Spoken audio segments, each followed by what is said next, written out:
moindre filet d'eau et c'est la vie qui s'installe. Alors vous imaginez quand on ouvre les vannes du barrage, là-haut à Ouarzazate, on nourrit la terre sur des centaines de kilomètres et ce sont les berges du Dra qui verdissent, qui fleurissent. Des fruits, des légumes et même des plantes médicinales, c'est toute la richesse de ces vallées, aussi petites, aussi perdues soient-elles, dès l'instant où il y a de l'eau.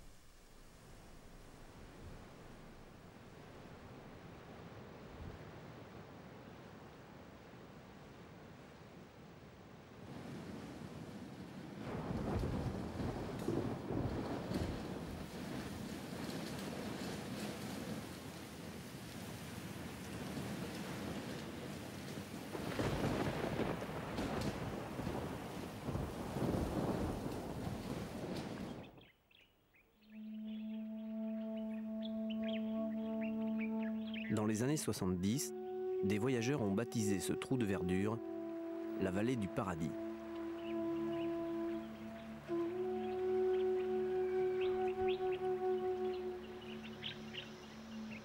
Comme toujours, après une pluie abondante, Brahim fait son petit marché sur les berges de l'Oued.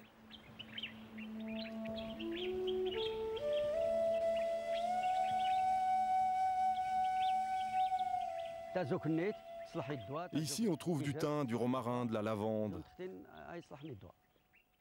On fait du miel avec ces plantes aussi. C'est avec ça qu'on se soigne. Et c'est très efficace. Si tu as mal au ventre, ou bien si tu as mal au dos.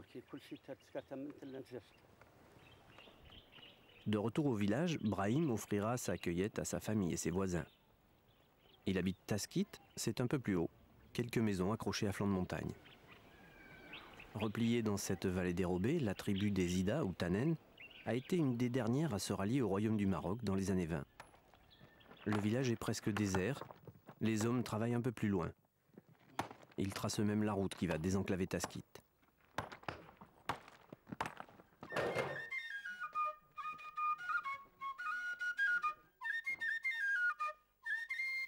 Certains jours, il n'y a que la baraka qui emprunte la piste. Les troubadours échangent leur bénédiction contre une pièce de monnaie. Que Dieu te protège et t'apporte la fortune et la santé. Amen. Que Dieu soit loué. Dernièrement, un instituteur est venu de la ville pour enseigner le calcul et l'arabe classique. Autrefois, quand il n'y avait pas d'école, cette tâche revenait au personnage le plus important du village, le fqi. Au Maroc, un fqi est à la fois imam, enseignant et guérisseur. C'est lui qui détient le secret des plantes.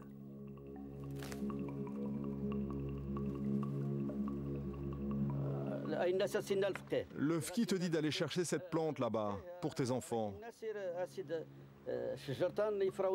Tu l'accueilles, tu la broies ensuite, et puis tu te pommades avec.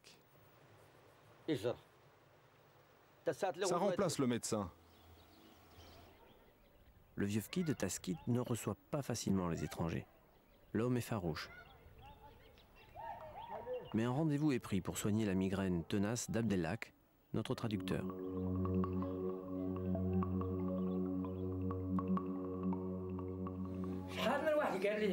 J'ai eu beaucoup de témoignages de guérison avec ce traitement. Tu vois cette potion? Tu vas en mettre quelques gouttes dans chaque œil. Mais directement la bouteille ou avec quelque chose? Comme tu veux, faut que ça rentre. Et combien j'en mets? Un petit peu, c'est tout. Ma tête, tu sais, j'ai vraiment mal à la tête. Ça, c'est le bon remède. Merci. Allez, merci, que Dieu te protège. Dieu va t'aider. Et qu'est-ce qu'il y a dedans? Prends-le et puis c'est tout. Ça suffit. Au revoir. C'est ainsi. Les secrets du vieux fqi sont impénétrables. La médecine des plantes n'est pas réservée aux campagnes.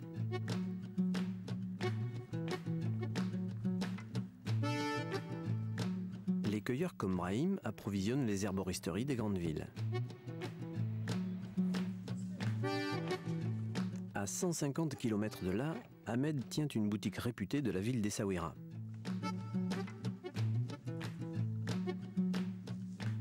Dans sa pharmacie, Ahmed conserve d'innombrables variétés de plantes. Au Maroc, la flore est exceptionnelle, près de 3000 espèces, dont un tiers qu'on ne trouve nulle part ailleurs dans le monde. On fait d'abord recours à la plante avant d'aller chez un médecin. Donc c'est la phytothérapie qui vient au premier plan. Dans chaque maison, vous trouvez un armoire dans lequel il y a des pots. Et les pots avec des inscriptions. J'essaie des recettes ancestrales, utilisées d'une façon culturelle, quotidiennement par les gens. Et quand je vais dans les références écrites, ça fait des siècles, spécialement par des phytothérapeutes comme Ibn al-Baytar ou autres, je trouvais que cette recette, elle a résisté au temps. Et c'est le temps qui prouve son efficacité, tout simplement. Pratiquée depuis toujours, la médecine des plantes s'est développée depuis l'Inde et la Grèce antique, avant d'être étudiée dans toutes les grandes universités musulmanes, jusqu'à la fin du XIXe siècle. Aujourd'hui, ce savoir se transmet oralement, mais les anciens traités d'Averroès, d'Avicenne ou d'Ibn Baytar sont toujours la référence.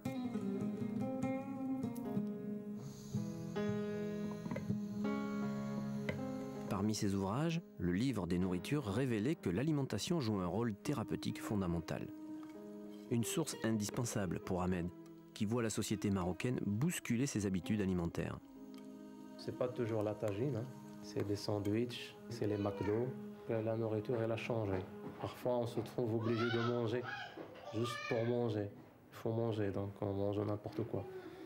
Donc avec le temps, la chose se répète. Et il y a le commencement d'une chose qu'on chope. Au niveau viscéral, gastrique, le côlon et tout. Donc automatiquement, on va revenir à la recette de grand-mère. Il faut utiliser un peu de thym, un peu d'origan, un peu de basilic. Consommer plus de thé vert au lieu de coca ou autre. Ça, c'est des noix de Galles. Il faut les faire chauffer? Non, il faut les broyer. Après, on en fait une infusion. Ah, ça se boit. C'est vraiment efficace? C'est très bon pour les problèmes de digestion. Pendant que les maraîchers du souk préparent leurs étals, les premiers haut-parleurs sont hissés au-dessus de la foule. Si vous avez des brûlures au rein, à l'estomac, si vous avez de grosses migraines, voilà les herbes, voilà l'herboriste. Si vous avez la démangeaison du poulet. Toute la matinée, dans le souk, un concerto à plusieurs voix résonne, c'est celui des pharmaciens ambulants. Rien à voir avec les véritables herboristes. Leurs plantes sont mal conservées et souvent mal dosées. Dans le brouhaha de tous les souks du Maroc, le nom d'un remède circule. Ceux qui en parlent disent qu'il se cache dans un jardin exubérant, la vallée du paradis. Les abeilles y produisent un miel incomparable, un nectar qui doit ses vertus à une variété de thym sauvage exceptionnelle et unique, le tazouknit. Brahim, le cueilleur de plantes, est un des rares apiculteurs de la vallée. Les ruches demandent beaucoup de soins pour à peine quelques kilos de miel. Ce miel des Ida ou Tannen soigne tout. Et on vient de loin pour en acheter. Des Marocains viennent. Des étrangers viennent aussi. Ce qu'il faut savoir, c'est que c'est le meilleur miel qui existe. Il faut que tu ailles au bout du sillon et tourne maintenant. Brahim et tout le village en sont convaincus. Si le vieux Mohamed porte aussi bien ses 100 ans, c'est grâce à leur élixir. Le secret de la longévité se conserve précieusement dans les cuisines de chaque maison. Mokhtar, le petit-fils du centenaire, tient une véritable fortune dans ses mains. Le pot d'1 kilo se négocie à près de 50 € dans les grandes villes. Un mois de salaire pour un ouvrier agricole. Ça, c'est le fameux miel de thym sauvage. Il est pur car on ne nourrit pas les abeilles avec du sucre. La production est infime. C'est pour ça qu'il se vend très cher.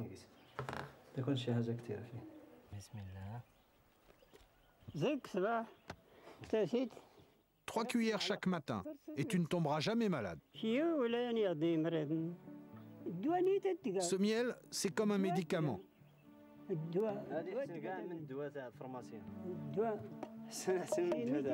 La bénédiction de Dieu est dans le miel. Les abeilles butinent quelques jours seulement au mois de mai. Parfois, les buissons de thym se font rares. Alors, les apiculteurs de la région emmènent leurs essaims aux confins de la vallée du Paradis.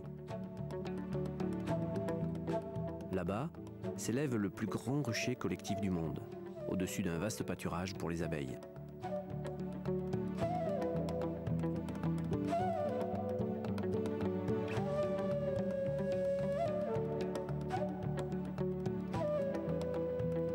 Ce jardin d'Éden, comme tant d'autres au Maroc, est une réserve végétale inestimable. Une immense ressource potentielle dans un monde qui redécouvre les nécessaires vertus des plantes.